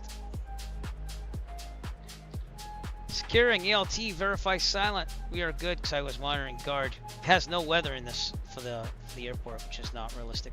Avionics off. We're gonna twist these knobs off. In real life, that's what you gotta do in the 152. Everything's manual. Turn all lights off except for beacon. Okay, mixture full lean. Mags off, master off, lights off, parking brake on. We'd pull this. In real life, we don't really touch the parking brake unless you really have to because it's hydraulic. And if you have a hydraulic leak, you're gonna lose all your hydraulic fluid. But let's try the drone in 2024. Okay, I can't promise anything because everything's a test tonight. But we will try to see Washington D.C. with the drone. And again, I'm getting used to the controls here. I think I got it. We got some birds flying out there in the distance, having all my scenery out there. We're going to turn off the follow mode because sometimes that causes elevation issues. But here is Bay Bridge. I got to remember, don't push R because that means you turn. Bay Bridge right here. That's where we are in November 482 Echo Foxtrot. And across that bridge we'll be going towards Baltimore. So let's do that. I'm going to increase the rate here. I think this might be the Chesapeake Bay Bridge. I could be wrong. What does it say on Google Maps now? I'm thinking about all that. This is the Chesapeake Bay Bridge. It is. Oh, cool. And then out there in the distance would be Baltimore. If things get a little choppy, it's because it's loading scenery, so please forgive me on that. You see all the trees aren't really loaded in yet because they're all getting in there.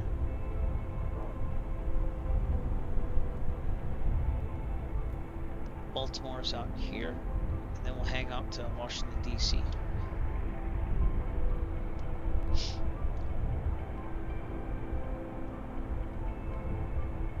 There are big differences in this versus 2020, so just looks wise, it looks a lot better. This is Baltimore Washington International. I think I have some scenery on that. Let me find out what scenery that is. Baltimore Washington International is made by Freeware. Nope, wait, no it's not. Latin VFR. So this is Latin VFR's Baltimore Washington International. Still kind of loading things, so give it a shot here. There's some traffic there. This is what happens in the drone cam. It's got to catch up with the bandwidth and everything. The moon's out there too. We got traffic all around us.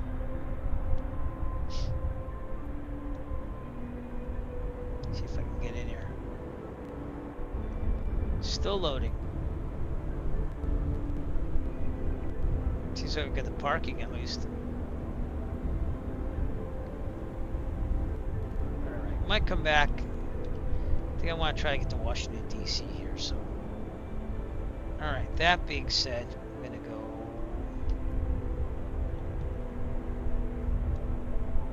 Which way? Let me see where I'm heading.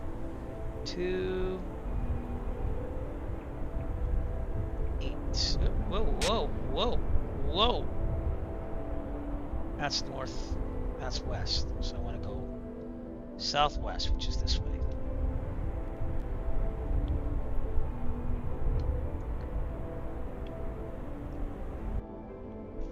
Probably this way more than anything.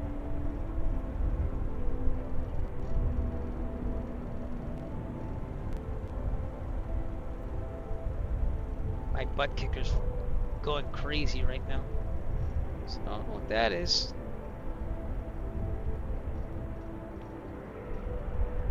Let's get down here. Oops. This is that Chesapeake Bay Bridge again, isn't it? Yep. So we're going back to where we were. Which means we want to go this way to Washington, D.C. Then we'll go swing back to Baltimore. Everything loads. And my butt kicker's going nuts. Alright, here we go. Just want to get some scenery.